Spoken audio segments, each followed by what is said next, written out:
ជាបឋមយើងខ្ញុំប្រកាសណាទាំងពីរនាក់សូម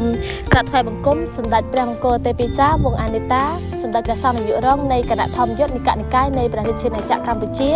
និងជាសម្ដេចព្រះសាកលវិទ្យាធិការនៃសាកលវិទ្យាល័យសម្ដេចព្រះមហាសង្ឃរាជបុគ្គលជាទីគោរពដ៏ខ្ពង់ខ្ពស់យើងខ្ញុំប្រកាសណាទាំងពីរនាក់ជានិស្សិតដែលបានទទួលឱកាសផ្លាស់ប្ដូរការសិក្សាពីសាកលវិទ្យាល័យសម្ដេចព្រះមហាសង្ឃរាជបុគ្គលមកសិក្សានៅឯសាកលវិទ្យាល័យយូតានៅឯប្រទេសម៉ាឡេស៊ីរយៈពេល1ឆ្នាំយើងខ្ញុំប្រកាសណាទាំងពីរនាក់សូមថ្លែងនូវអំណរអគុណទៅដល់សម្ដេចព្រះមង្គលទេពីចាវងអានិតា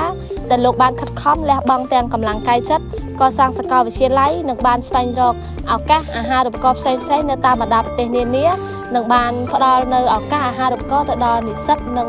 ក៏ដូចជាខ្ញុំប្រកាសណាទាំងពីរនាក់ឲ្យទទួលបានឱកាសសិក្សាមកសិក្សានៅឯក្រៅប្រទេសផងដែរ